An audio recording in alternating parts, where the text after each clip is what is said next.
Vamos a orar juntos.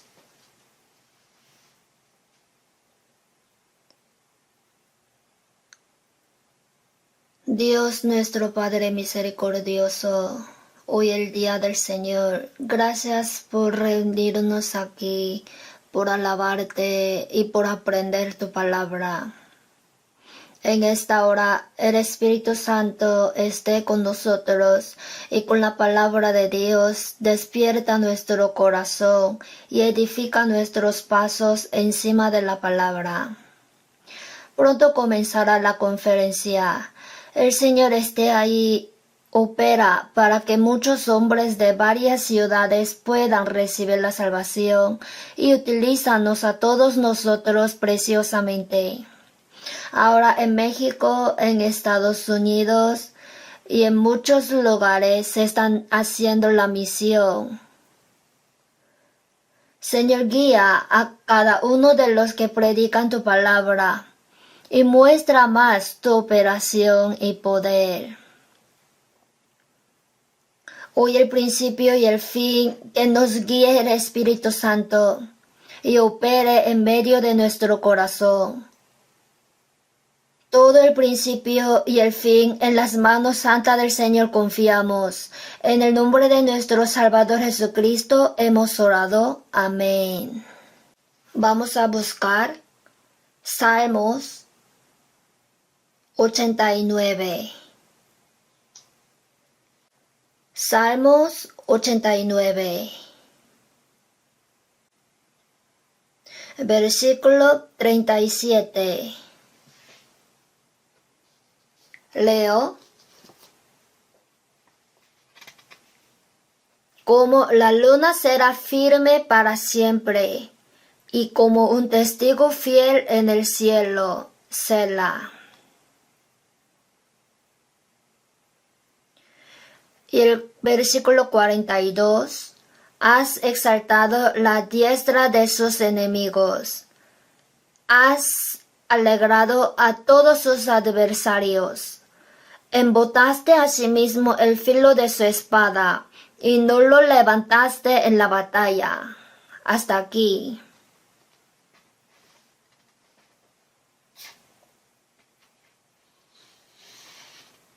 Ahora Pastor Juan Lee está en la misión de México y de Estados Unidos.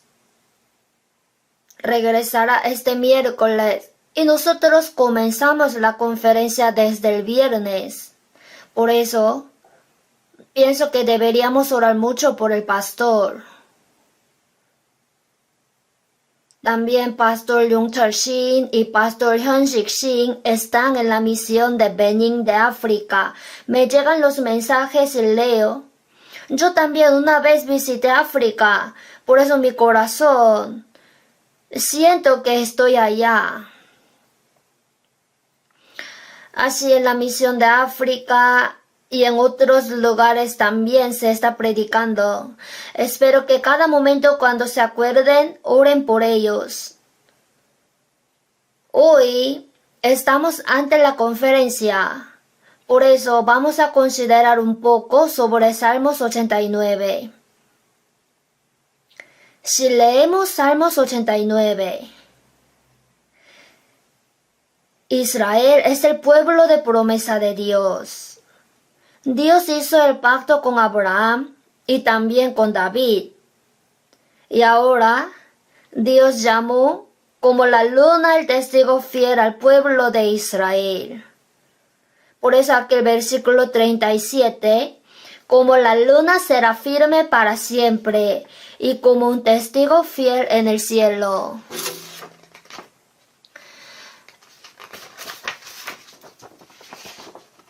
En la época del Antiguo Testamento, el pueblo de Israel era un pueblo especial que testificaba que Jehová era Dios. En la época del Nuevo Testamento, los cristianos son testigos de Jesús. Sin embargo, el pueblo de Israel desobedecía y más desobedecía. Ellos idolatraban y se oponían a Dios. Por esta razón, Dios permitió que sufra por otros países. Por eso aquel versículo 42, has exaltado la diestra de sus enemigos. has alegrado a todos sus adversarios. Permitió que Israel sea destruido por otros enemigos. El versículo 43, embotaste asimismo el filo de su espada, y no lo levantaste en la batalla. El pueblo de Israel salía con espada, pero no podía ganar a los enemigos. Aquí dijo, embotaste asimismo el filo de su espada, y no lo levantaste en la batalla. En cada guerra que hacía, Israel perdía. Dios dijo que embotó el filo de su espada. Eso tiene relación con nuestra vida cristiana. Hoy vamos a considerar un poco que Israel fue llamado como el pueblo elegido de Dios. Y en la época del Antiguo Testamento fue llamado por el testigo de Dios, como la luna, como el testigo fiel fue llamado testigo. Sin embargo, antes Israel tenía fuerza, pero se hicieron impotentes. Embotaste asimismo el filo de su espada. Aunque hacía guerra, no podía vencer. No tenía poder.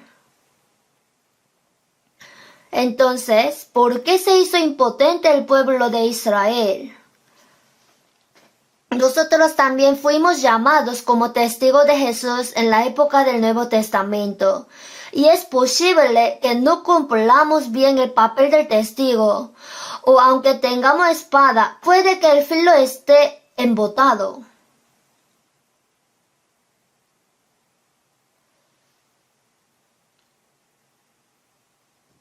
También, aunque hagamos la guerra, es posible que no podamos vencer.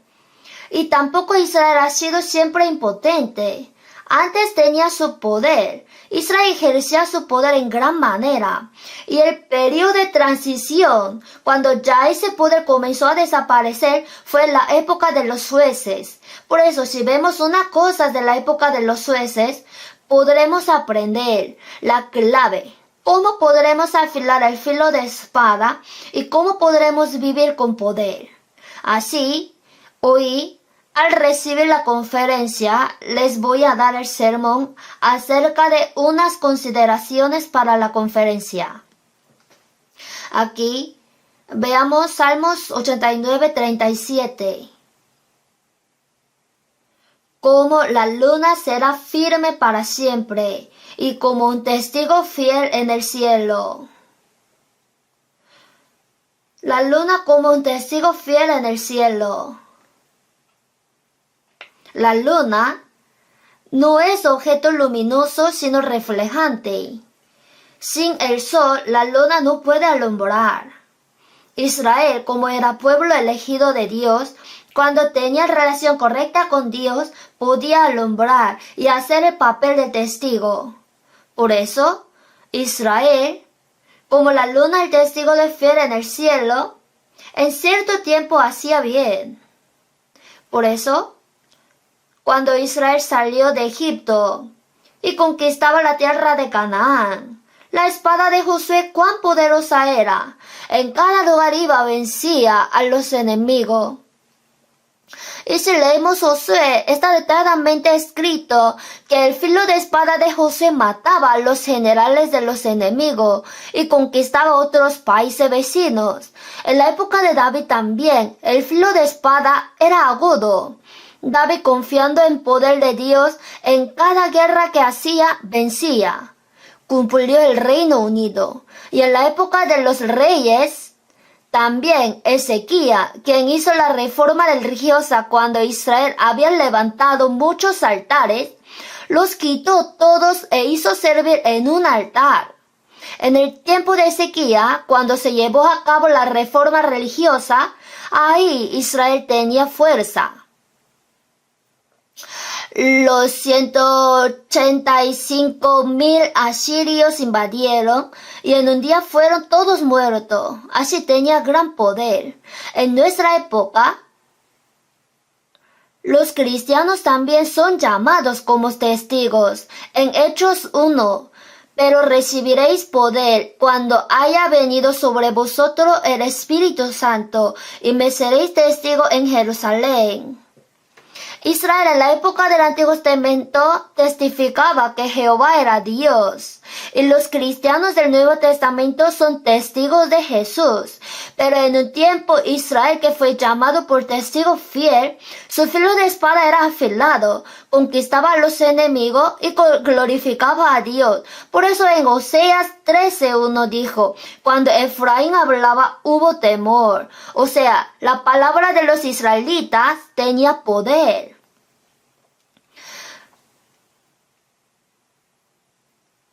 Como recibían la ayuda de Dios, no podían atreverse a Israel. Así, Israel tenía tanto poder, y en Salmos 89 está hablando que Israel se hizo incapaz. El versículo 42, has exaltado la diestra de sus enemigos. No exaltó la diestra de Israel, sino la de sus enemigos. Has alegrado a todos sus adversarios. Hizo vencer a los enemigos. Embotaste a sí mismo el filo de su espada, y no lo levantaste en la batalla. ¿Por qué fue embotado el filo de su espada? En la Biblia sale concretamente su razón. El sol es cuerpo luminoso y la luna es cuerpo reflejante. Israel tenía que tener relación correcta con el Señor y recibir bien la luz del Señor. Pero cuando decidieron darle la espalda al Señor, se volvieron impotentes. Lo que el filo de espada ha sido embotado significa que desapareció el poder, se hizo incapaz. Tener filo afilado significa que vive con poder. Ellos se abrieron del Señor.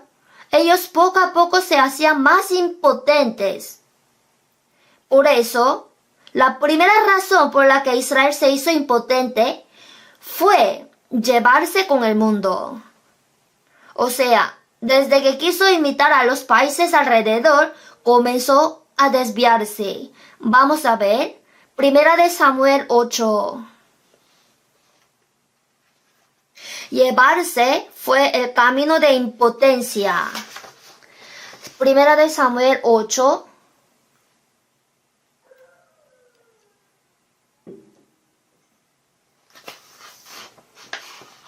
Versículo 4.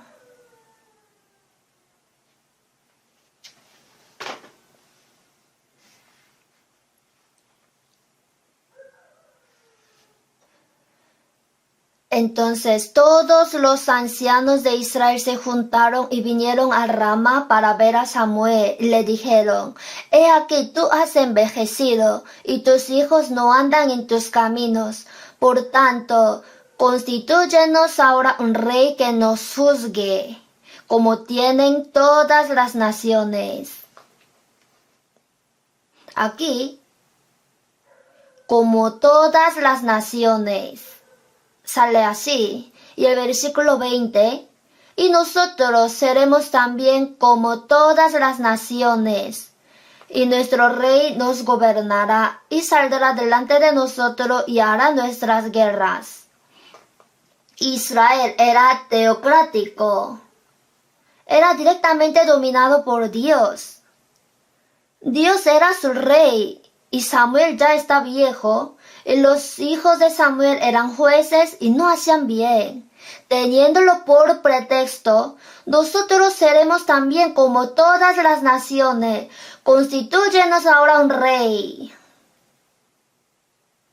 Así finalmente fue establecida la monarquía. ¿Y qué es esto? Queremos ser como todas las naciones. Tenían ese corazón que quería imitar al mundo. Al final se mezclaron con las naciones. Así como ya se llevó con el mundo, luego entraron muchos ídolos. Por eso, Dios de antemano había advertido por medio de Moisés que no tendrá otros dioses fuera de Dios. Sin embargo, Israel ahora se está llevando y los ídolos entraron. ¿Hasta cuántos ídolos? Ya nacieron varios ídolos como el número de las ciudades de Israel. En Isaías 2, veamos Isaías 2,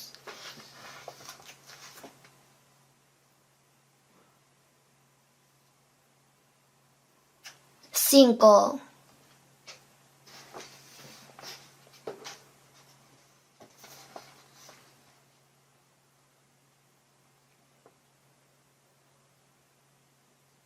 Venid, oh casa de Jacob, y caminaremos a la luz de Jehová. Ciertamente tú has dejado tu pueblo, la casa de Jacob, porque están llenos de costumbres traídas del oriente y de agoreros como los filisteos. Y pactan con hijos de extranjeros. Su tierra está llena de plata y oro, sus tesoros no tienen fin. También está su tierra llena de caballos, y sus carros son innumerables. Además su tierra está llena de ídolos, y se han arrodillado ante la obra de sus manos y ante lo que fabricaron sus dedos.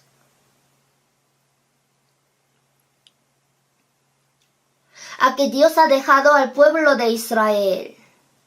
¿Por qué? Como ya se habían juntado con otros países, entraron las costumbres extranjeras. Tenía que ser distinguido, pero llevándose junto entraron las cosas del mundo, porque están llenos de costumbres traídas del oriente, y económicamente les iba bien. Por eso, su tierra está llena de plata y oro, sus tesoros no tienen fin. También está su tierra llena de caballos, prosperaba en la economía, y su tierra estaba llena de caballos. Por eso, el poder militar también era fuerte. Pero, además su tierra está llena de ídolos. Se habían llevado, por eso prosperaba en la economía y en el poder militar. Se hizo país potente. Ante los hombres se veía muy grande. Sin embargo, por llevarse, entraron las costumbres malas. Y decían que servían a Dios, pero también estaba lleno de ídolos. Entraron también muchos ídolos, y en el futuro, ¿hasta cuánto se aumentaron los ídolos? Veamos Jeremías 2.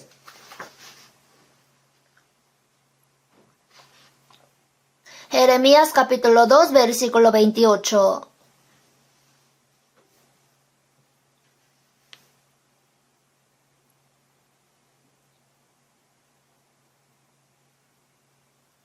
¿Y dónde están tus dioses que hiciste para ti? Levántense ellos, a ver si te podrán librar en el tiempo de tu aflicción. Porque según el número de tus ciudades, oh Judá, fueron tus dioses. Según el número de tus ciudades, oh Judá, fueron tus dioses.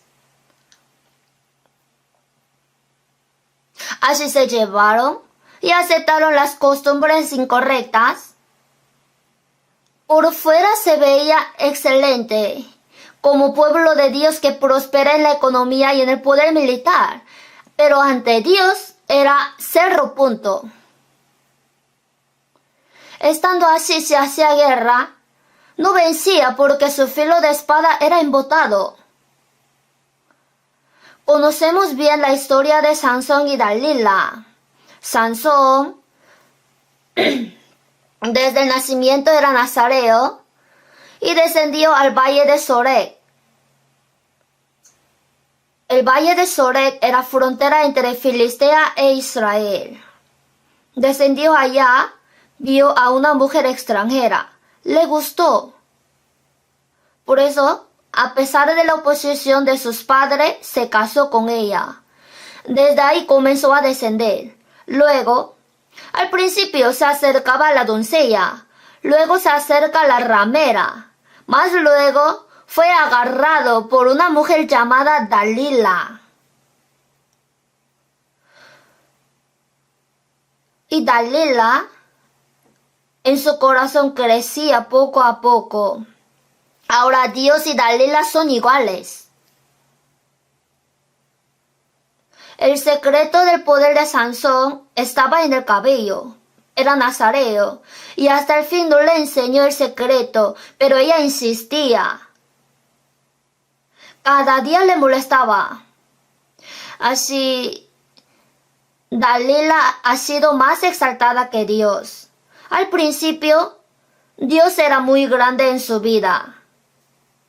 Pero al pasar el tiempo, se llevaba continuamente y se juntaba así, poco a poco descendía. Dios y Dalila estaban iguales. Luego Dalila fue más alta. Cuando fue exaltada, su cabello fue cortado. El poder del Señor se apartó. El hombre más fuerte del mundo era Sansón. Y como tenía tanto poder, cuando peleaba con el león, lo mataba sin tener nada en la mano. Con una quijada de un asno mató a 1000 hombres. Así tenía mucho poder. Fue abrazado en el seno de Dalila, y cuando Dalila fue más alta que Dios, él se hizo impotente. Y el Señor le quitó su poder. Fueron arrancados sus ojos. De este modo, Israel decía que servía a Dios, pero se llevaba así. Entraban las cosas del mundo. Podían comer y vivir bien. Así poco a poco entraron muchos ídolos.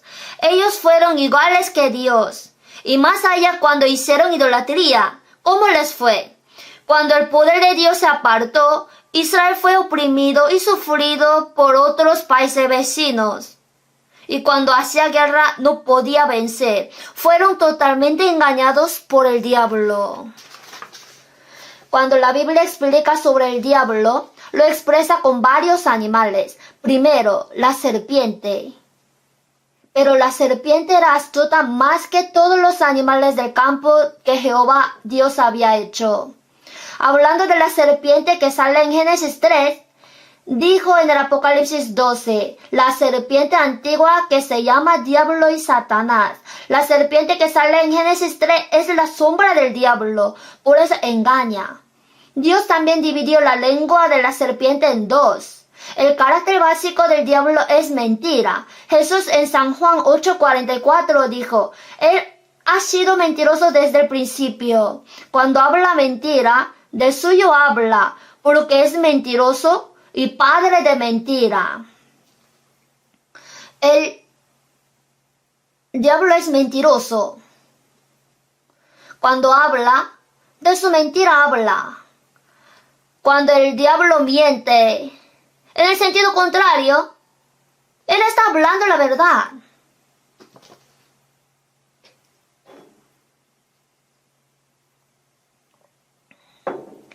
Porque el diablo siempre miente.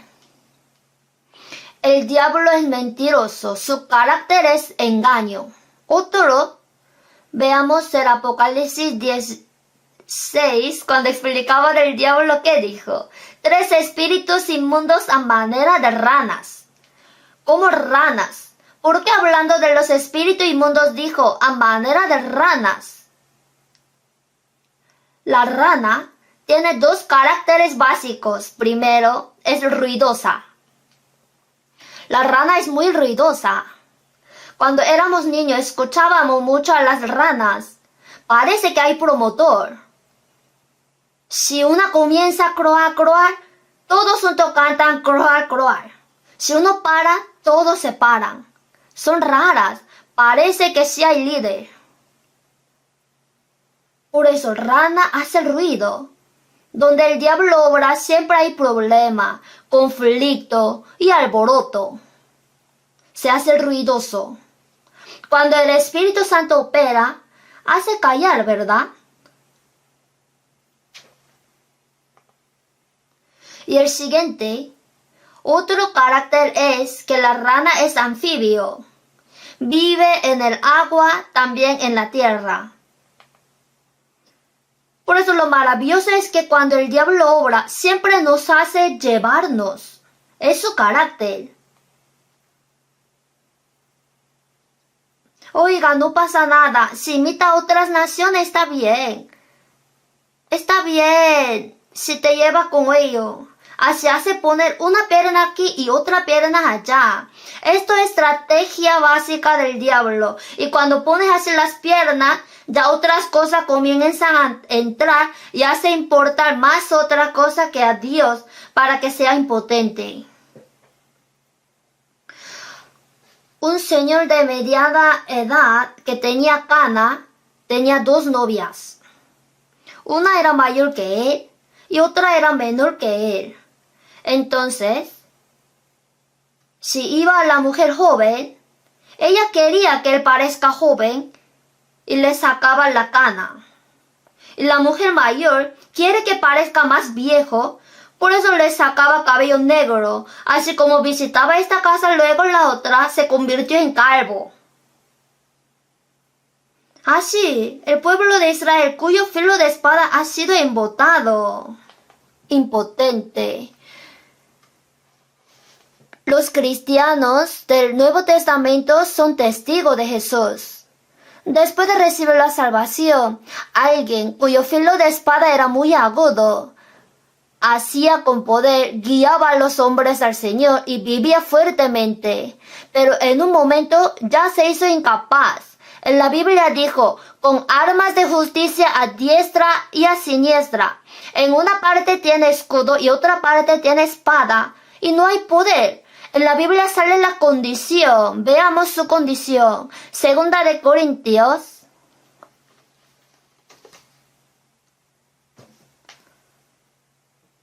capítulo 6, 7.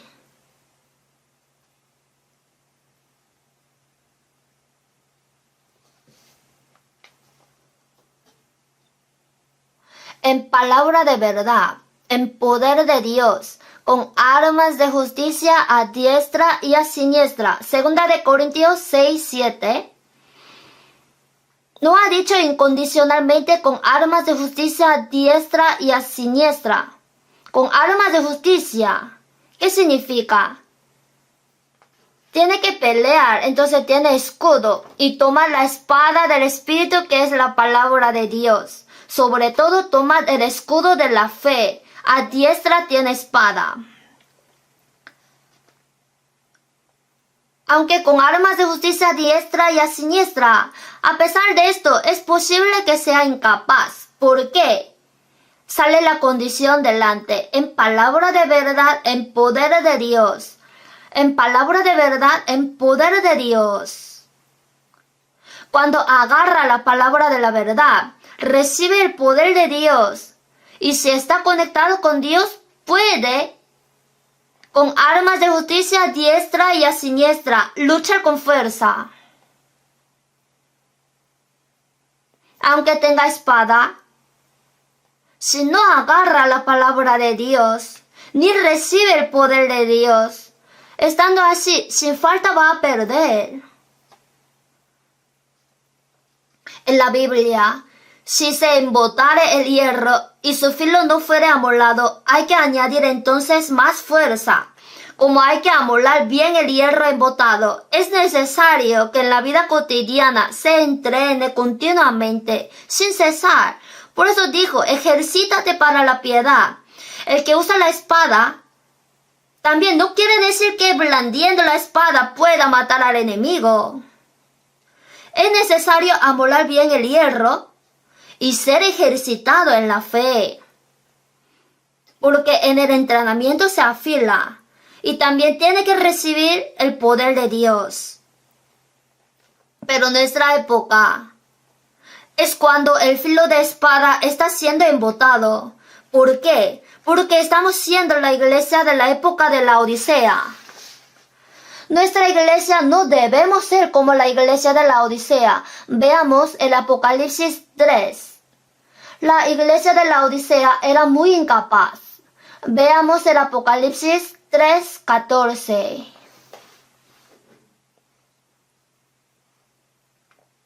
Ser tibio significa que desapareció el poder, el 14. Y escribe al ángel de la iglesia en la Odisea: He aquí el amén, el testigo fiel y verdadero, el principio de la creación de Dios, dice esto: Yo conozco tus obras, que ni eres frío ni caliente. Ojalá fueses frío o caliente, pero por cuanto eres tibio y no frío ni caliente, te vomitaré de mi boca. Porque tú dices, yo soy rico y me he enriquecido, y de ninguna cosa tengo necesidad, y no sabes que tú eres un desventurado, miserable, pobre, ciego y desnudo. Salen 7 iglesias de Asia. Otras iglesias fueron alabadas y reprochadas. Otra iglesia ha sido solamente alabada, pero la iglesia de la Odisea solamente fue reprochada. Aquí el Señor dijo, ojalá fueses frío o caliente. Quiere decir que si no quiere creer, no crea. Y si quiere creer, que crea con seguridad. Que tome la decisión entre las dos partes. El Señor no puede recibir lo tibio. ¿Por qué se hizo tibio? Ser tibio significa que no tiene poder. No sale nada lo que pueda recibir el Señor. Entonces, ¿por qué se ha hecho tibio? Aquí el Señor, en el versículo 14, da la respuesta. 3. En 3 cosas hubo problema. Por estas 3 cosas se quedó impotente. Primero, y escribe al ángel de la iglesia en la Odisea. Primero, el amén. El aspecto de Jesús es el amén. Segundo, el testigo fiel y verdadero. Tercero, el principio de la creación de Dios. Así son 3. Dijo que si se desarregla en esto, se hace tibio y el cristiano incapaz. Aquí el Señor, el amén. Amén significa, cuando habla desierto, desierto. Dios del amén, Dios de la verdad. Aquí Jesús es amén, porque Él vino a este mundo. Desde que comenzó la vida pública hasta que la acabó, se sujetó totalmente a la voluntad del Padre Dios. Y cuando el Padre Dios le mandaba, siempre ha sido amén. Jesús, cuando había muchos adversarios, salió valientemente. Cuando fue escupido y fue azotado, y hasta en la cruz, soportó todo escarnio y aguantó, porque era voluntad del Padre Dios. Él eligió el camino de sujetarse y obedecer absolutamente a la voluntad del Padre Dios. En todo era amén. ¿Por qué la vida se desarregla y se hace tibia? La razón es que la vida no ha sido amén. En la Biblia, ¿qué dijo? Solo de pan vivirá el hombre, sino de toda palabra que sale de la boca de Dios. No solo de pan vivirá el hombre, de alguna palabra o de toda palabra. Cuando comemos, tenemos que comer de todo. No puede tener alimentación desequilibrada. Entonces cuando lee la Biblia también, solamente lee una parte que le gusta, y en el sermón también acepta solamente la palabra que le agrada, y si no le gusta, no escucha. Me gusta recibir la gracia, pero no quiero sufrir. Sí me gusta que el Señor es el Salvador, pero no me gusta que el Señor sea mi dueño. Me gusta recibir la gracia, pero no me gusta dar la ofrenda. Sí me gusta que Dios me dé su gracia y amor, pero no quiero sacrificarme. Entonces, en la Biblia, claro que cada persona tiene diferente capacidad. Existe una palabra que tengo que recibir. Y uno mismo, siendo dueño, elige la parte de la Biblia y acepta solamente la palabra que le gusta. Entonces son amén en partes, por partes. Si se hace así, la fe se desarregla.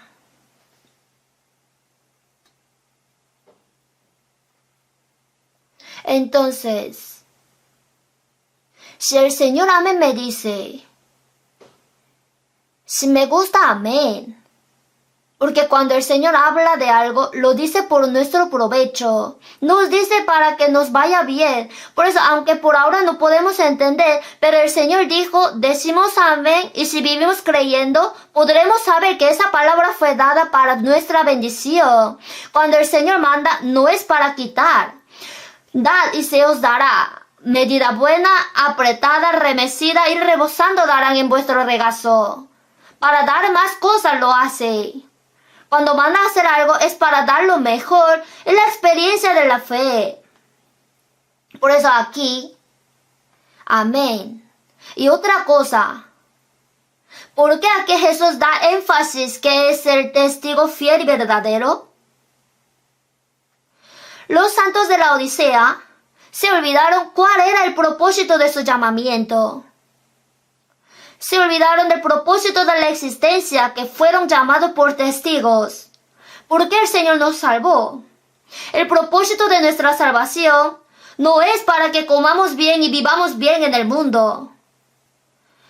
Mas el que fue sembrado en buena tierra, este es el que oye y entiende la palabra y da fruto y produce a 100, a 60 y a 30 por uno. Cree en el Señor Jesucristo y serás salvo tú y tu casa. Hay propósito. Que por medio de mí muchos sean influenciados de buena manera y sean guiados al Señor. Y nosotros fuimos llamados como testigos. Por eso si nosotros pensamos siempre que somos testigos, no podemos actuar como quiera. Aunque yo vaya a cualquier lugar, existo como testigo. Vivo para testificar de Cristo. ¿Por qué los cristianos no toman? ¿Es que tomando alcohol podría predicar? Ahora tomando un trago. Recibe tú la salvación, te va a gustar. Así, ¿podría hacer bien el papel de testigo? Que tomando un trago no va al infierno. Fumando junto al cigarrillo. Haciendo cree en Jesús, es bueno. ¿Por qué nos controlamos y nos abstenemos? Porque nuestro propósito es claro. El propósito... Yo soy testigo, para que de todo modo salve a algunos. Aquí sale el propósito claro. También aquí, el principio de la creación de Dios. Aquí, si hubiera escrito creador sería sencillo, porque dijo el principio de la creación. En nuestra época nos olvidamos de la existencia a sí misma. Nuestra época es humanitaria. Es época relativista. Es una sociedad dominada por la mayoría. Mire nuestra época. ¿Por qué tengo que respetar a mis padres? ¿Por qué tengo que guardar el hogar? ¿Por qué no puedo cometer adulterio? ¿Por qué tengo que mantener mi familia? No entienden ellos. ¿Por qué? Toda base está en el hombre. Si recibe la salvación, la base es el Señor. El Señor es la base y la palabra del Señor es la base. Por eso, centrándose en el Señor, en la palabra debe funcionar. O sea, encima de todo tiene que estar el Señor. Entonces el Señor tiene que ser el centro de todo. Asimismo, no se haría tibio, sino el corazón se calienta y de verdad podría vivir fuertemente en el Señor. Cuando tiene tiempo viene a la iglesia. Cuando tiene tiempo va a la reunión de distrito. Al Señor considera secundario. La vida cristiana no es un accesorio. El propósito de nuestra existencia es en realidad el Señor. Sin el Señor no somos nada. Hay un dicho, 100 menos 1 es 0. Si está todo menos eso, nuestra vida sería 0 punto. Aunque no tengo nada, 0 más 1 son 100. O sea, si tengo al Señor, tengo todo. Conocemos a muchos hermanos que los vemos unos años y ya no lo vemos. Pero con el Señor tenemos que vivir eternamente. Entonces, ¿a quién tenemos que ser bien visto? ¿A quién? ¿Alguien quiere ser bien visto al jefe, al amigo? Es muy natural que nos esforcemos ser visto bien al Señor e intentemos vivir centrándonos en el Señor. En nuestra época se olvidó de la base. El diablo está atrás. Busquemos la Biblia, Eclesiastés.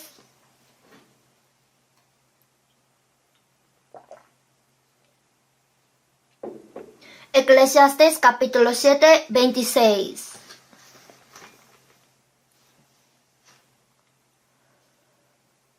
Leo.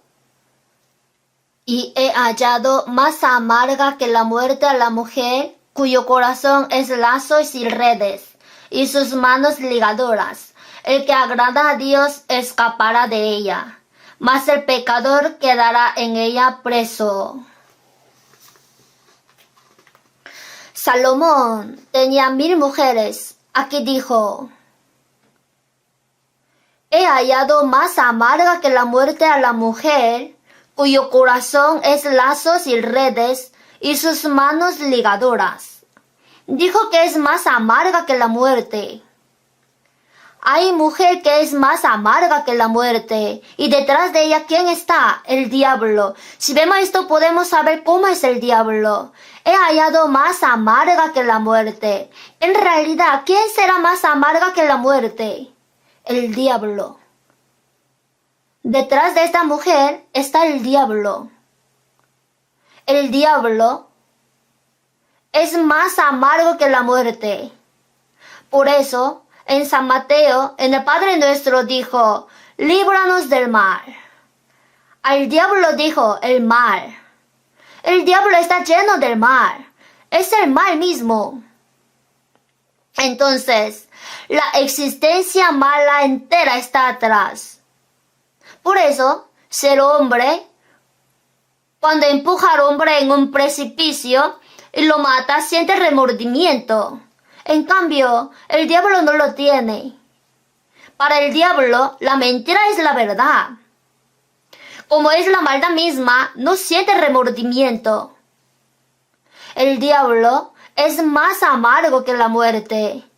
Y entre las mujeres hay mujer muy amarga, Jezabel. ¿Cuán amarga era Jezabel? Herodías, quien decapitó a Juan, el Juan el Bautista, también es una mujer amarga. Entre los varones también hay amargos. Hitler, al principio no era así. Él pintaba bien.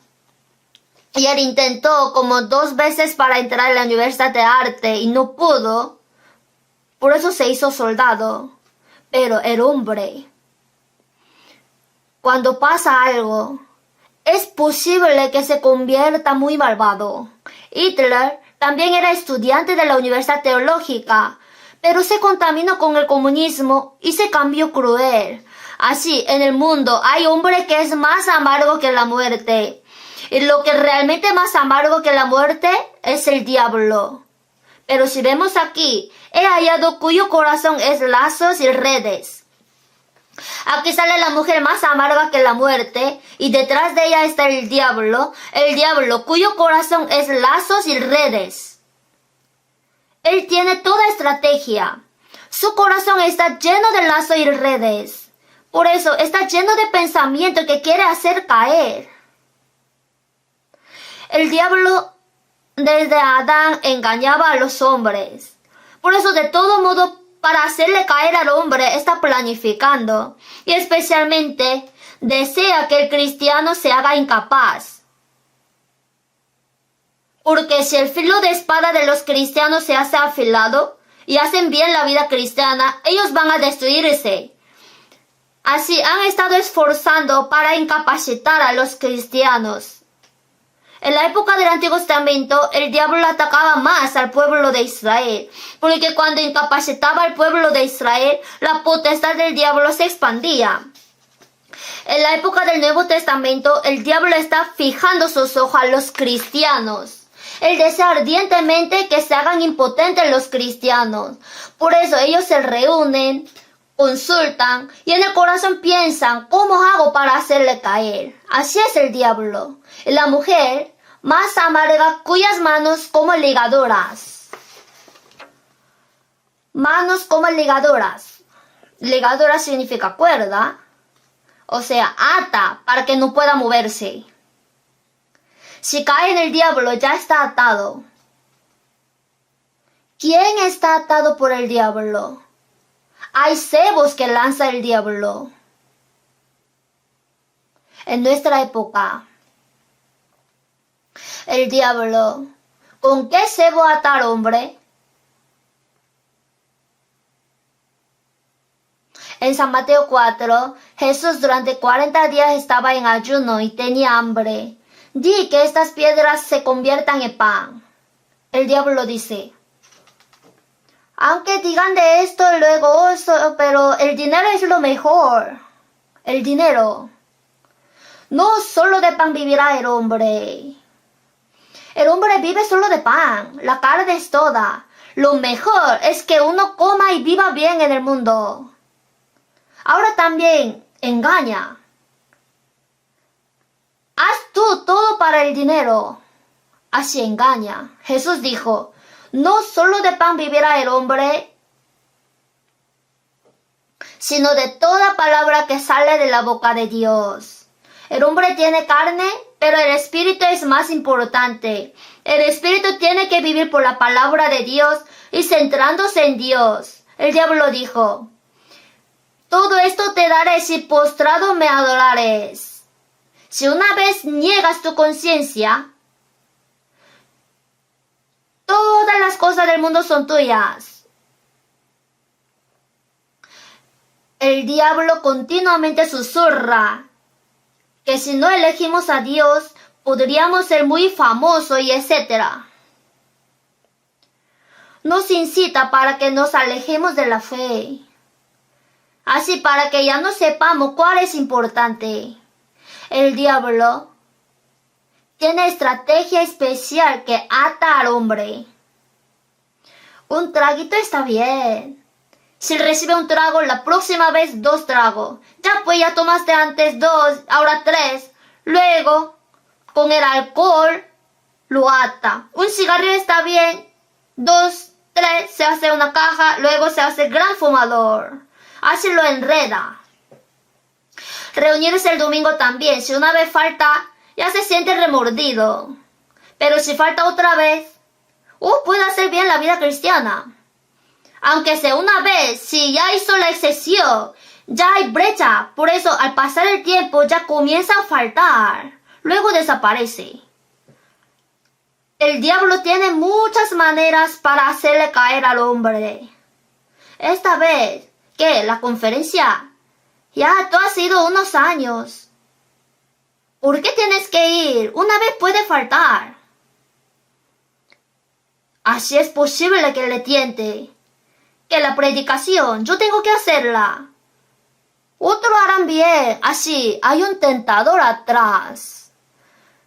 Como el diablo ya había puesto en el corazón de Judas Iscariote que le entregase. El diablo en el corazón de los hombres, especialmente en el corazón de los cristianos, mete continuamente lo incorrecto. Luego hace caer. Aquí sale la mujer que tiene manos como ligaduras.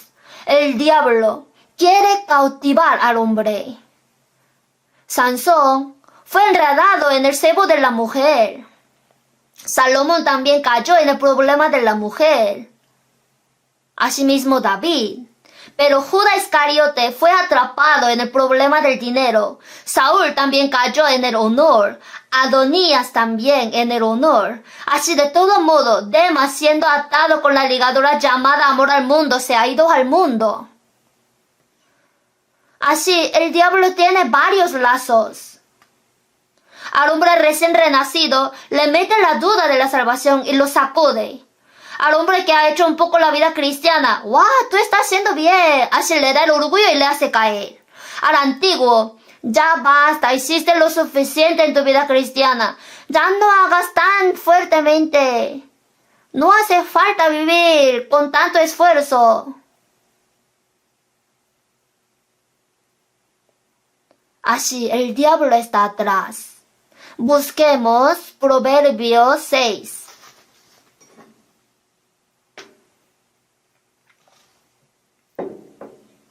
Versículo 26.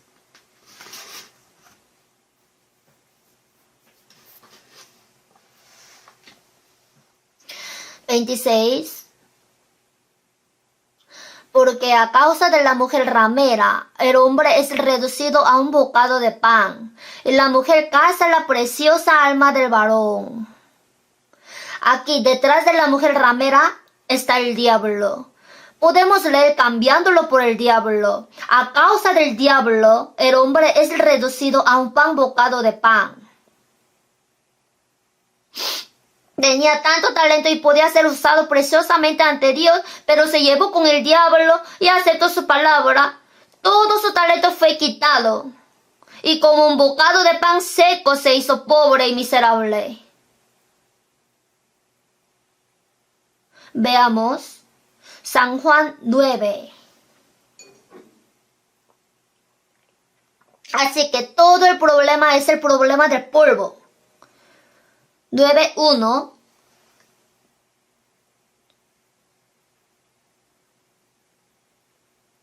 Al pasar Jesús vio a un hombre ciego de nacimiento. 3. Respondió Jesús: no es que pecó éste ni sus padres, sino para que las obras de Dios se manifiesten en él. El 6.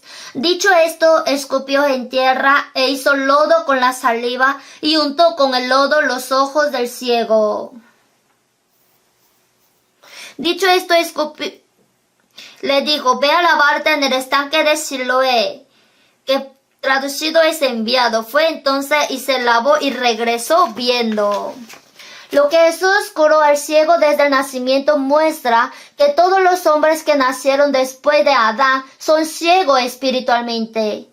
Pero cuando Jesús le curó, no le curó sencillo, sino que escupió en tierra e hizo lodo con la saliva. Luego untó con el lodo los ojos del ciego. Luego dijo que vaya a lavarse. Se lavó en Siloé y regresó viendo. ¿Por qué? Si el Señor podía orar y curarle, hizo el lodo y lo untó con los ojos.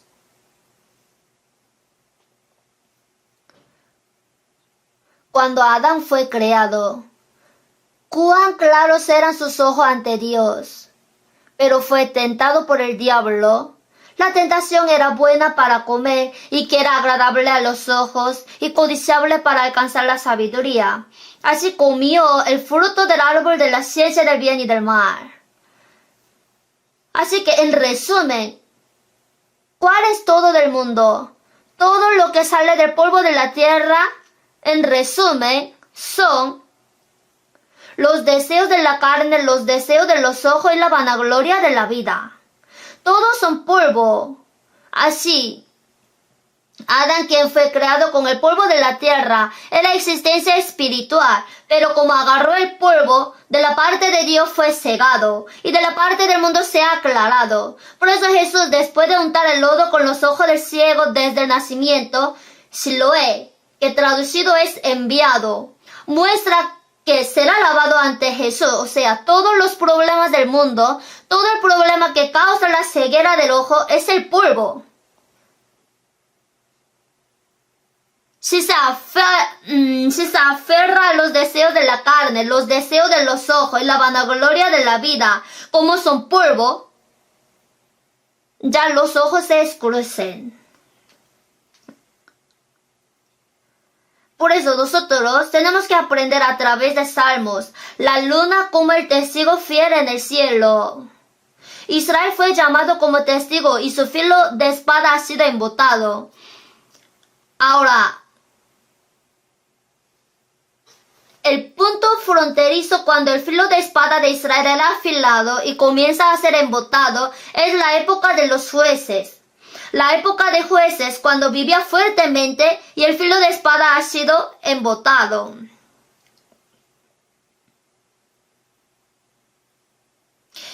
Entonces, si aprendemos algunas partes de jueces, podremos aprender exactamente cuándo se hace incapaz y cuándo tiene poder. Nosotros necesitamos ser utilizados preciosamente por el Señor, no solamente en esta conferencia, sino hasta que vayamos al reino de los cielos. Y eso no podemos hacer con nuestra fuerza. En la Biblia, ¿diste tú al caballo la fuerza? El caballo tiene fuerza. El caballo tiene fuerza, pero si desarreta el caballo, pierde su fuerza. El cristiano también, como el caballo, tiene fuerza y corre bien. Y es posible que el cristiano se quede incapaz. ¿Cuándo el cristiano se hace impotente?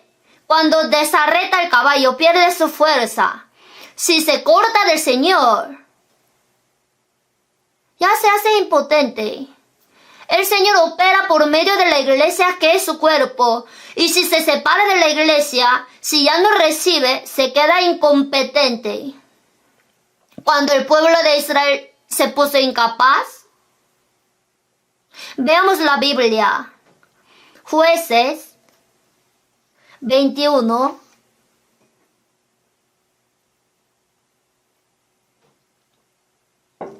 Jueces capítulo 21, 25.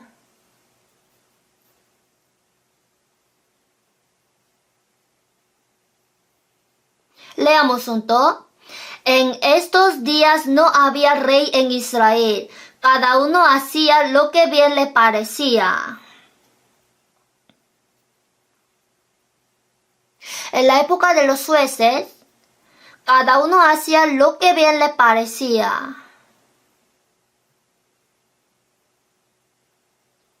Vivían a su manera, según su pensamiento. Al vivir así, la época de los jueces se cambió la época impotente. Pero en la época de los jueces, también en un tiempo tenía fuerza. Veamos el capítulo 1. Jueces 1, 1.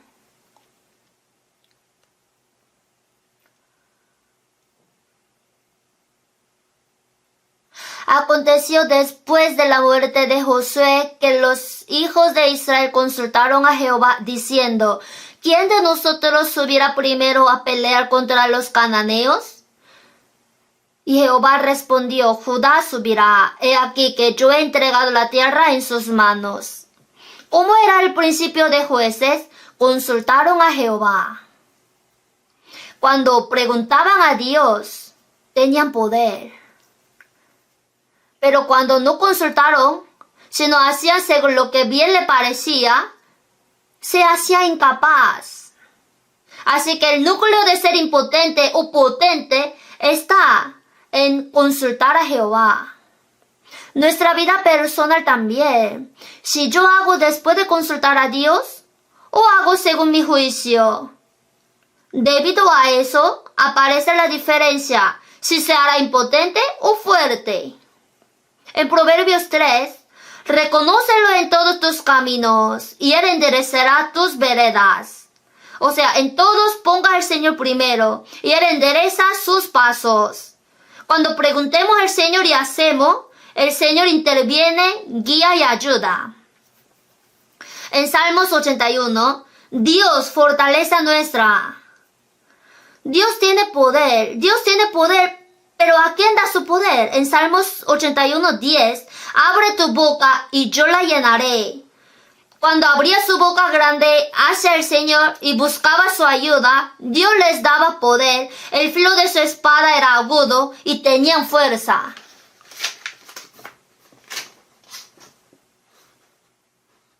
En Persia,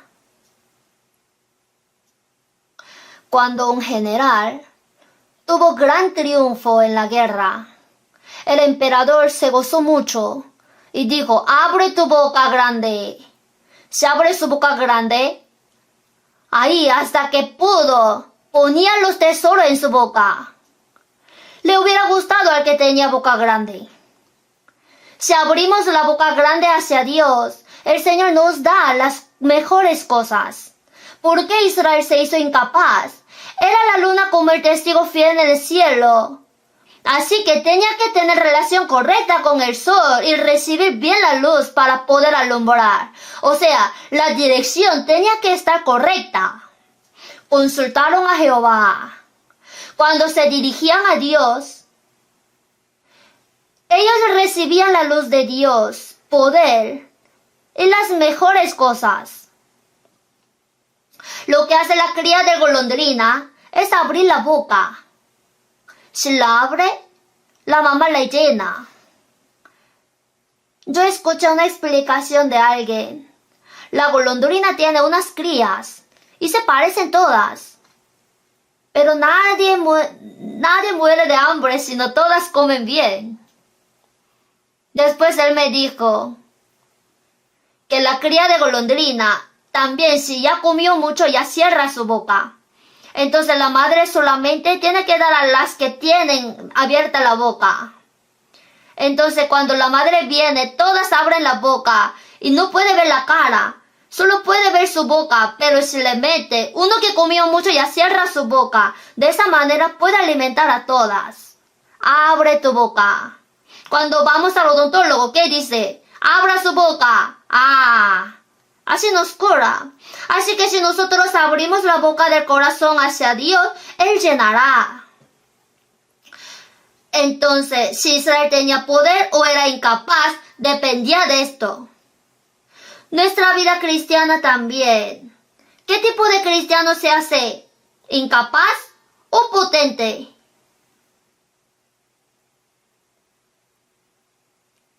Eso depende de si consultar a Jehová o no.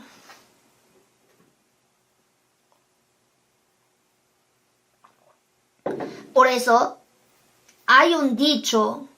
El zorro conoce mucho y el erizo conoce solo uno. El zorro es astuto, sin embargo a veces es devorado.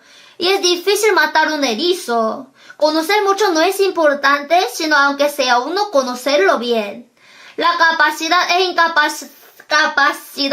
Su diferencia está en consultar a Dios o no. ¿Se apoya en Dios o no? Jacob, su nombre significa ser astuto y taimado. Tiene muchos trucos. Pero tiene algo que hace bien. Más que otros, está en primer lugar de apoyarse. Él deseaba la bendición de Dios y le faltaba mucho. Engañó a su padre y al hermano mayor. Conocía muchos trucos. Sin embargo, el Señor le bendijo porque él sabía rogarle a Dios. Él tenía anhelo espiritual. Por eso, de todo modo se acercaba a Dios y anhelaba su bendición. Como él deseaba la bendición eterna de Dios y su corazón estaba inclinado hacia Dios, por esta razón, Dios le ha dado bendición en gran manera. A Abraham le dijo, serás bendición. Esta bendición en hebreo es barak, que significa la rodilla. Es decir, al hombre que se arrodilla ante el Señor y dice, Señor, ayúdame, le da fuerza y poder. Así que, el primer punto donde se divide es en poder y en capacidad. Nuestra época es cuando se rinde muy fácilmente, no hay paciencia, no se aferra al Señor. De verdad tiene que buscar, tocar y hallar. Así pide la ayuda de Dios ardientemente. Pero ya deja de buscar, deja de tocar. No hay paciencia ni persistencia. Pero los que esperan a Jehová tendrán nuevas fuerzas. Levantarán alas como las águilas. Correrán y no se cansarán. Caminarán y no se fatigarán. Pero los que esperan a Jehová tendrán nuevas fuerzas. El Señor mira al que le espera y busca su ayuda. Es verdad que Él mira y le da su poder. Vamos a ver Jueces 2.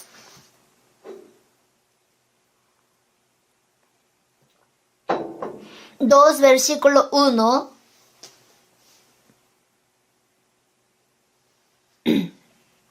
El ángel de Jehová subió de Gilgal a Boquim y dijo, yo os saqué de Egipto y os introduje en la tierra de la cual había jurado a vuestros padres, diciendo, no invalidaré jamás mi pacto con vosotros, con tal que vosotros no hagáis pacto con los moradores de esta tierra, cuyos altares habéis de derribar, mas vosotros no habéis atendido a mi voz.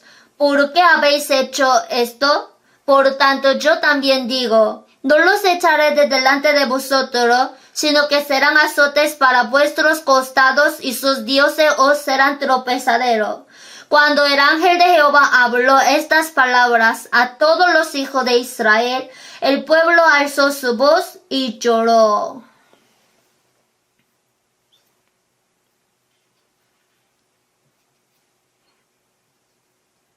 Aquí el Señor dijo, no hagáis pacto con los moradores de esta tierra, cuyos altares habéis de derribar. Dijo que sin duda tiene que ser distinguido de las naciones extranjeras. Por eso cuando era distinguido tenía poder. ¿Por qué Israel se hizo incapaz? Porque en la época de los jueces, al pasar el tiempo, como se llevaban, se juntaban, por eso cayeron en incapacidad. Por eso, cuando se distingue, tiene poder. En Génesis 6, los hijos de Dios y las hijas del hombre se llevaron. Los descendientes de Set, que eran salvos, y los de Caín, que no eran salvos, se mezclaron. Así ellos se hicieron incapaces. Si se mezcla, no hay poder. Abraham estaba distinguido de Sodoma y Lot estaba ahí en Sodoma. No pudo distinguirse. Así Lot se vio envuelto en una acción disciplinaria, en una guerra. Luego recibió la salvación por fuego. Abraham ya estaba distinguido. Para que la luna haga el papel, tiene que estar lejos de la tierra. No puede estar pegada a la tierra. Aunque vivimos en el mundo, vivimos contactando con los hombres del mundo. Pero del pecado sí tenemos que ser distinguidos. Así tendremos poder. Dios dijo a Israel, no hagáis pacto con los moradores de esta tierra, cuyos altares habéis de derribar. Ellos no debieron llevarse con las 7 tribus de Canaán. Si se llevaba, ellos eran su lazo. Por eso Dios dijo que las destruía, pero no hicieron así. Y por esta causa, ellos cayeron en impotencia. En Isaías 1, el convocar asambleas son iniquidad, vuestras fiestas solemnes. Se mezclaron. Servían a Dios, también a Milcom. Se llevaron. Por eso se hicieron impotentes. Si se aferraba a Dios, de ahí saldrá todo poder y fuerza. Pero si se alejaba de Dios y no se pegaba a Él, si preguntaba a Dios, Él no habría dicho que se lleven juntamente. De esta manera, ellos llevándose se hicieron incapaces. Podemos ver eso. Y aquí, por lo menos en la época de los jueces, sabían unirse.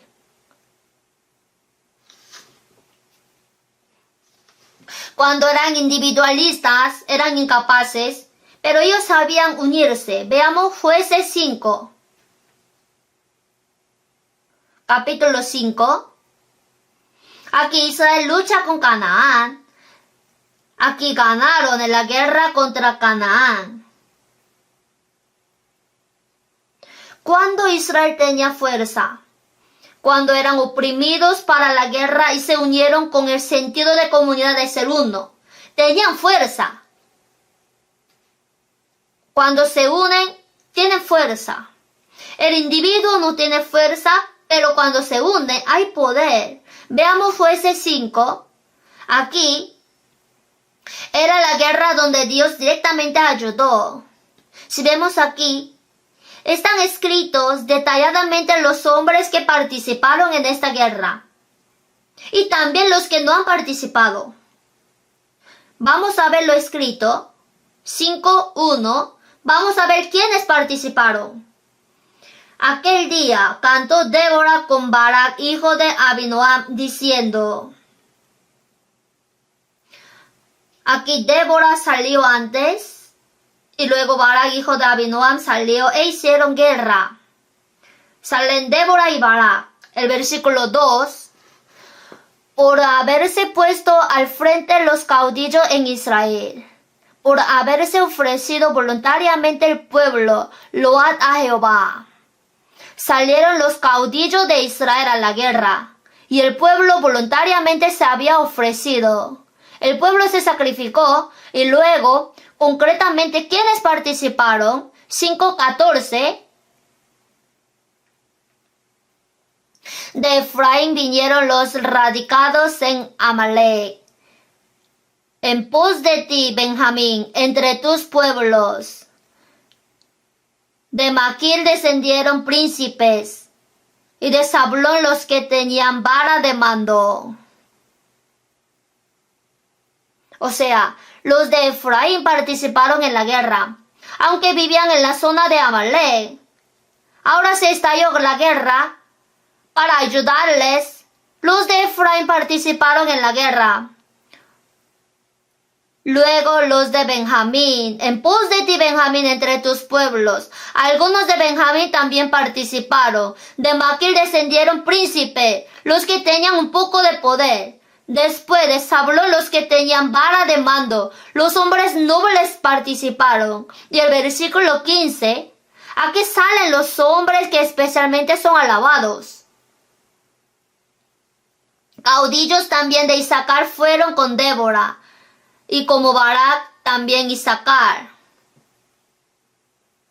Participaron los de Isaacar, y especialmente el versículo 18, vamos a leer juntos. El pueblo de Zabulón expuso su vida a la muerte, y Neftalí en las alturas del campo. El pueblo de Zabulón expuso su vida a la muerte, y Neftalí en las alturas del campo. Ellos salieron adelante y valientemente lucharon sacrificándose. Y aquí sale una persona alabada, una mujer, 24. Bendita sea entre las mujeres Jael, mujer de Ebel Ceneo. Sobre las mujeres bendita sea en la tienda.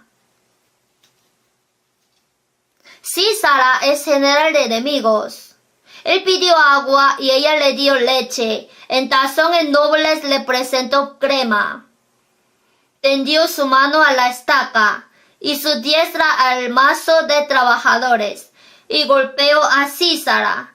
Hirió su cabeza y le horadó y atravesó sus sienes. Es muy cruel. Pero no debemos pensar solo en esto. Sísara hacía mucha maldad y mató a muchos judíos. Ahora Jael, mujer de Ebel Ceneo, no era judía, pero al ver que Sísara hacía mucha maldad, ese malo debe ser juzgado. Cuando tenía fe segura en Dios, Dios se lo envió a la mujer para que mate al general. Así, de esta manera, muchos participaron en esta guerra unidos. Y aquí están escritos los que no participaron también. Vamos a ver quiénes no han participado. El versículo 15. Caudillos también de Isaacar fueron con Débora, y como Barak, también Isaacar se precipitó a valle en el valle. Entre las familias de Rubén hubo grandes resoluciones del corazón. Aquí sale el valle de Rubén. Hubo grandes resoluciones del corazón. El 16. ¿Por qué te quedaste entre los rediles para oír los balidos de los rebaños? Entre las familias de Rubén hubo grandes propósitos del corazón. En el valle de Rubén.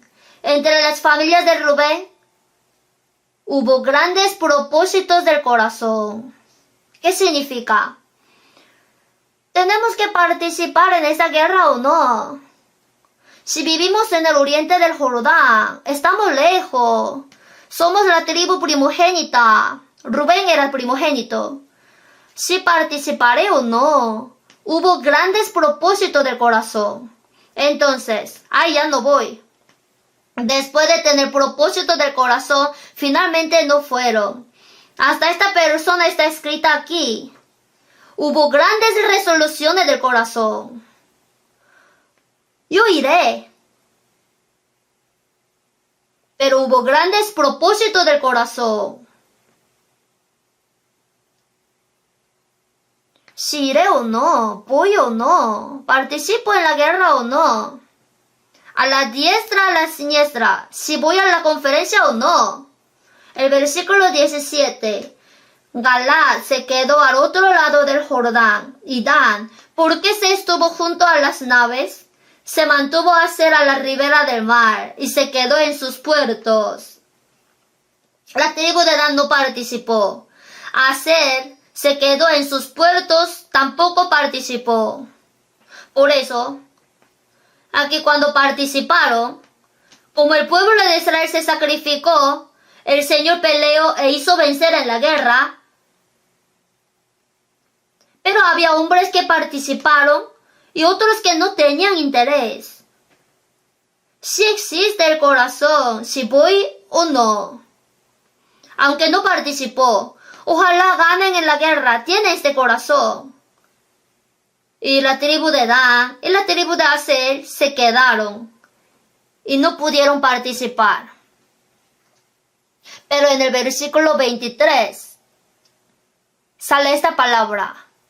Maldecid a Meroz, dijo el ángel de Jehová, maldecid severamente a sus moradores, porque no vinieron al socorro de Jehová contra los fuertes.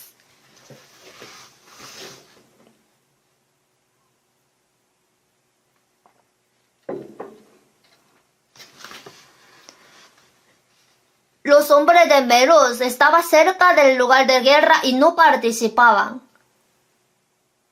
Dijo, maldecid, maldecid por su ignorancia.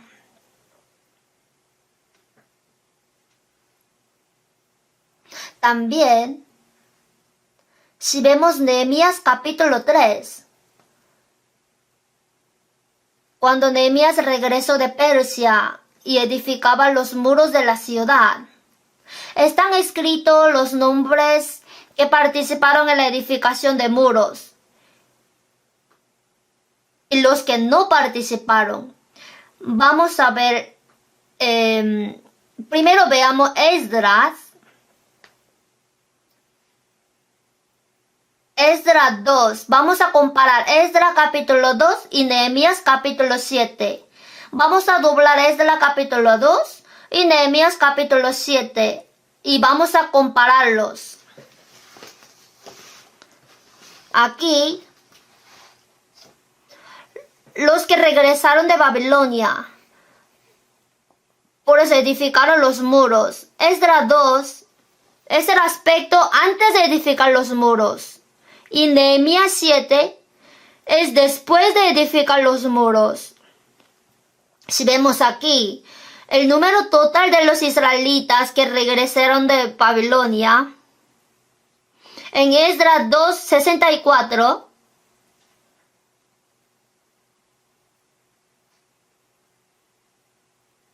toda la congregación, unida como un solo hombre, era de 42,360.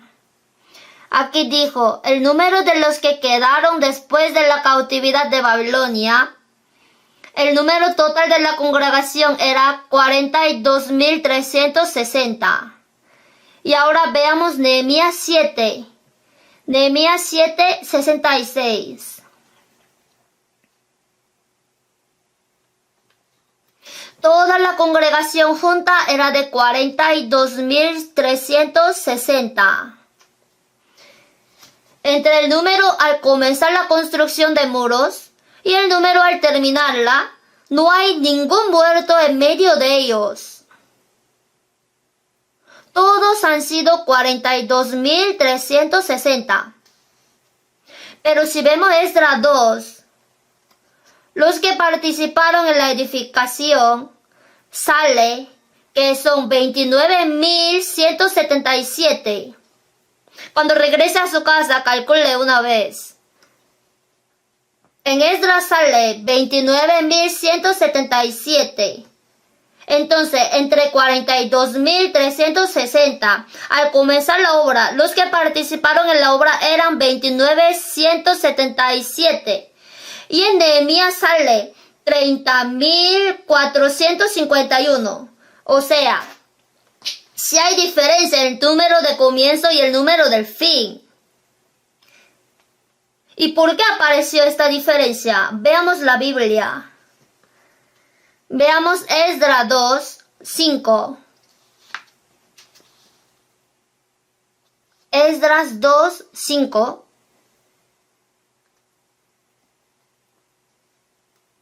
Los hijos de Ara, 775. Los hijos de Ara, los 775 comenzaron las obras, pero en medio salieron poco a poco. Veamos el fin. Nehemías 7, 10.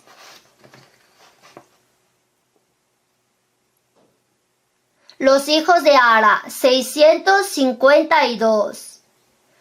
Miren, cuando comenzaron a edificar eran 775, pero al terminar la construcción son 652. Pero el número total es igual que el principio, así no hubo muerto. Al comienzo eran 775, en medio de la edificación salieron, y al terminar eran 652. Veamos Esdras 2, 8.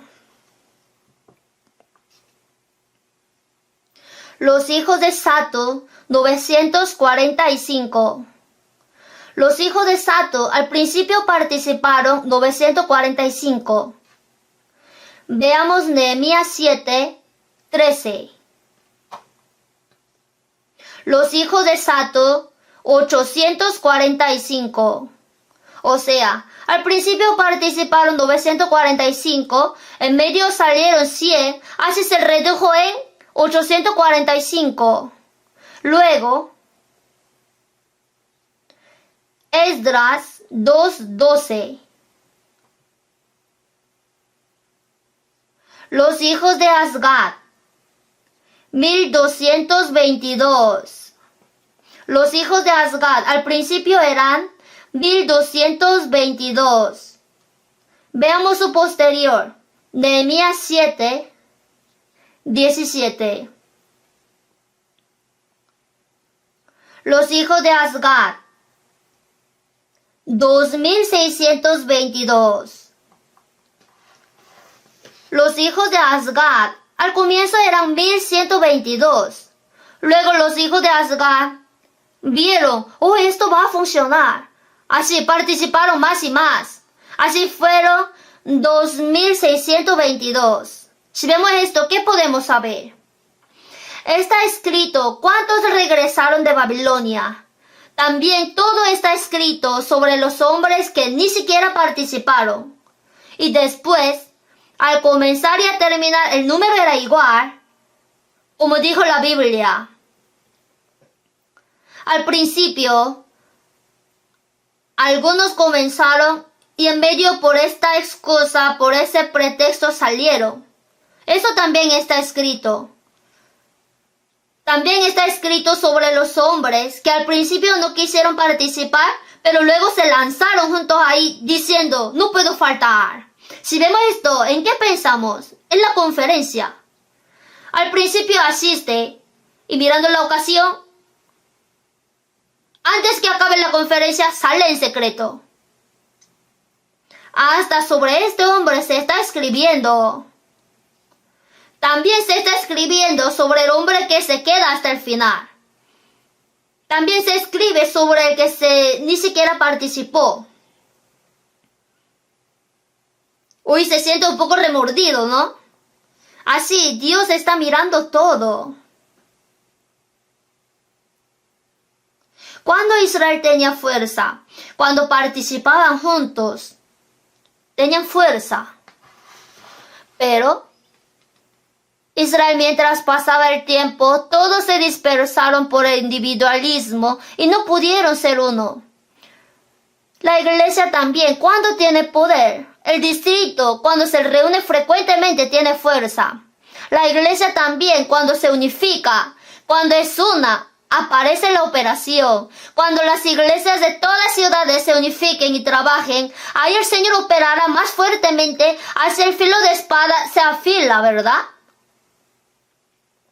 También si vemos aquí en la Biblia, especialmente sale Gedeón. Gedeón tenía rencor en su corazón. Veamos la Biblia. Jueces 6.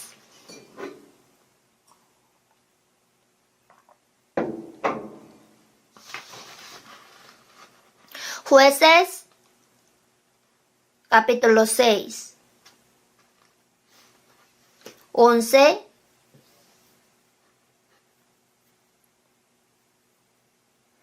Y vino el ángel de Jehová, y se sentó debajo de la encina que está en Ofra, la cual era de Joás Abitzerita, y su hijo Gedeón estaba sacudiendo el trigo en el lagar, para esconderlo de los madianitas. Y el ángel de Jehová se le apareció, y le dijo, Jehová está contigo, varón esforzado y valiente. Gedeón estaba sacudiendo el trigo en el lagar para esconderlo de los madianitas. ¿Se ve cobarde? El Señor le dijo, varón esforzado y valiente. ¿Por qué le digo varón esforzado y valiente si estaba escondiendo? Ese hombre no era común. Aquí el Señor dijo, veamos lo siguiente, 14. Y mirándole Jehová le dijo, ve con esta tu fuerza y salvarás a Israel de la mano de las madianitas. ¿No te envío yo? Aquí, ve con esta tu fuerza. Gedeón tenía mucha fuerza porque tenía su razón. Cuando era pequeño, vio que sus hermanos fueron muertos por Seba y Salmona. Veamos la Biblia, Jueces 8.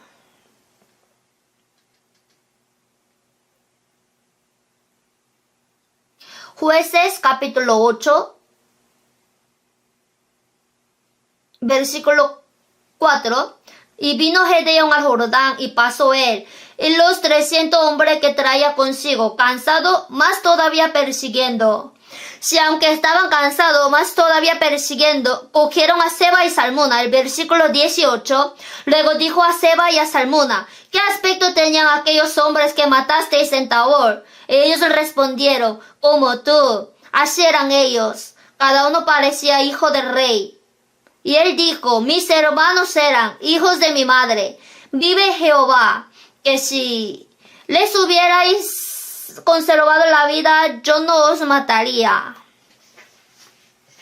Cuando era pequeño, él vio que los hijos de su madre, sus hermanos, fueron muertos terriblemente.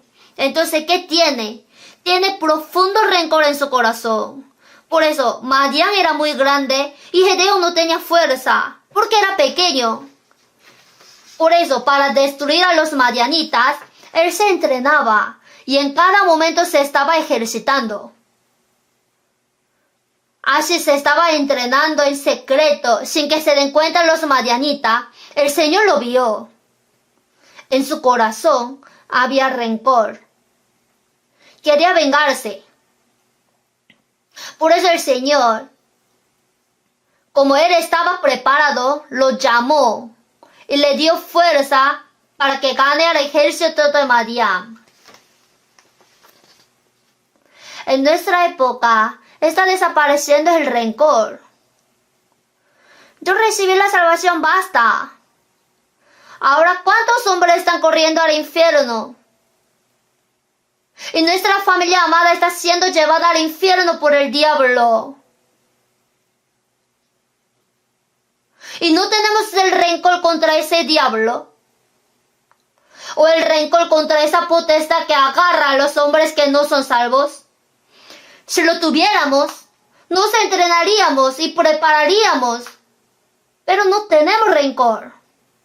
Sin embargo, el hombre que tiene rencor continuamente se aferra al Señor, prepara con anticipación, así cumple la operación.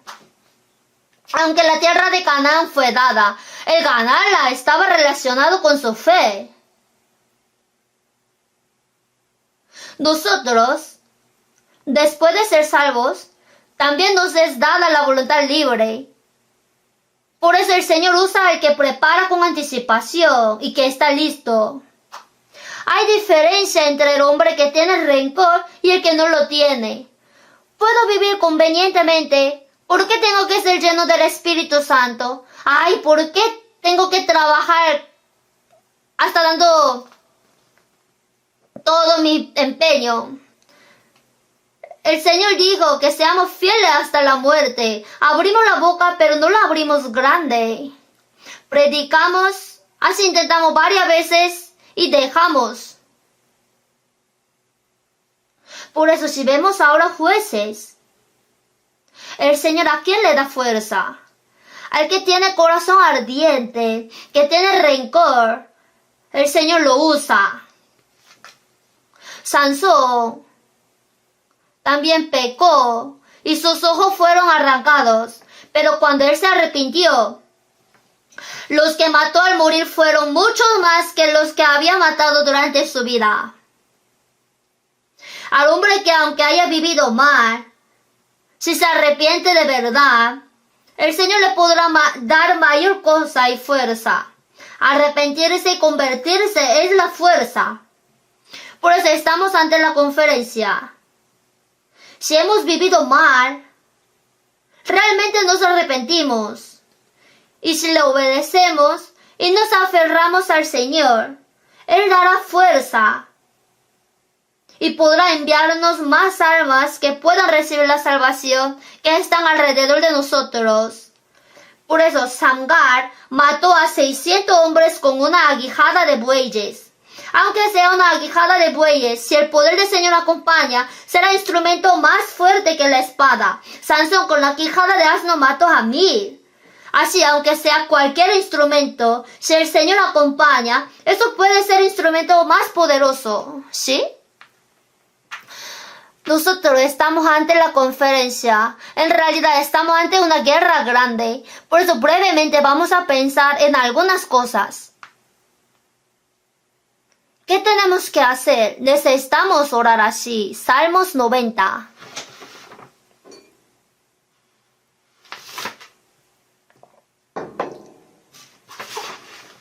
Salmos 90, 17. Sea la luz de Jehová nuestro Dios sobre nosotros, y la obra de nuestras manos confirma sobre nosotros. Sí, la obra de nuestras manos confirma. Sea la luz de Jehová nuestro Dios sobre nosotros.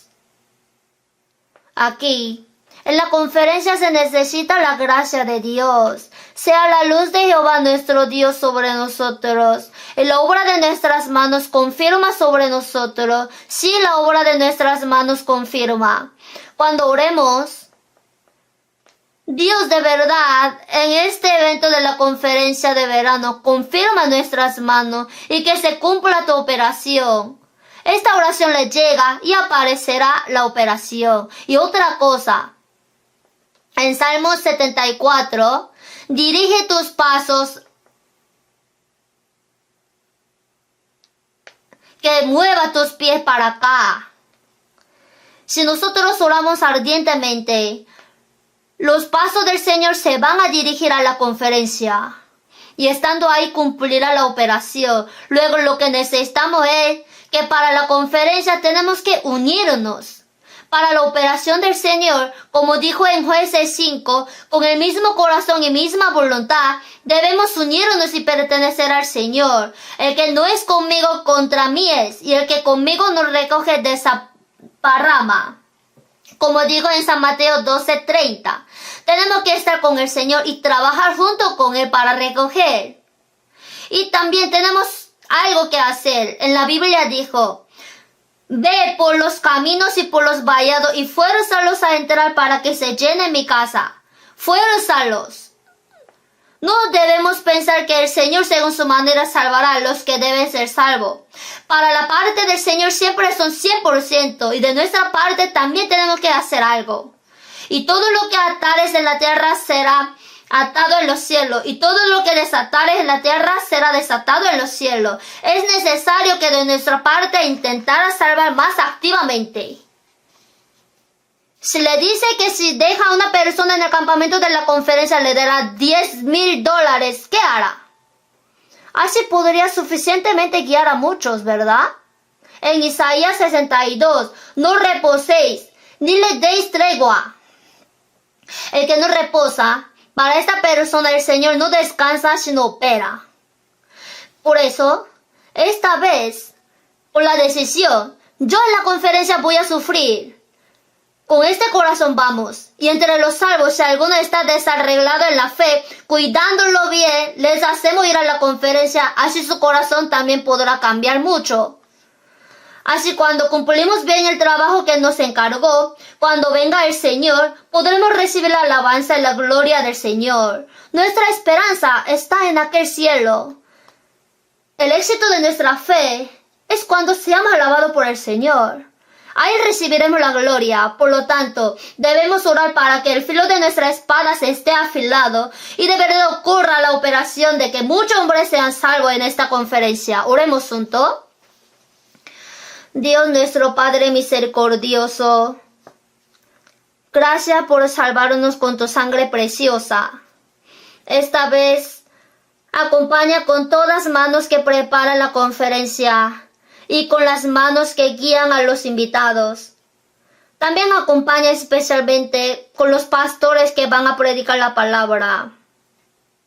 Y también permítele la sabiduría, la inteligencia y poder al pastor Juan Ri, quien dará la palabra en primer lugar, y guarda su salud. Y añade tu poder sobre todos los pastores que darán la palabra y sobre todas las manos que trabajan y sufren por el evangelio. Ayuda para que se pueda cumplir gran operación esta vez. Utilízanos a todos nosotros valiosamente. En el nombre de nuestro Señor Salvador hemos orado. Amén.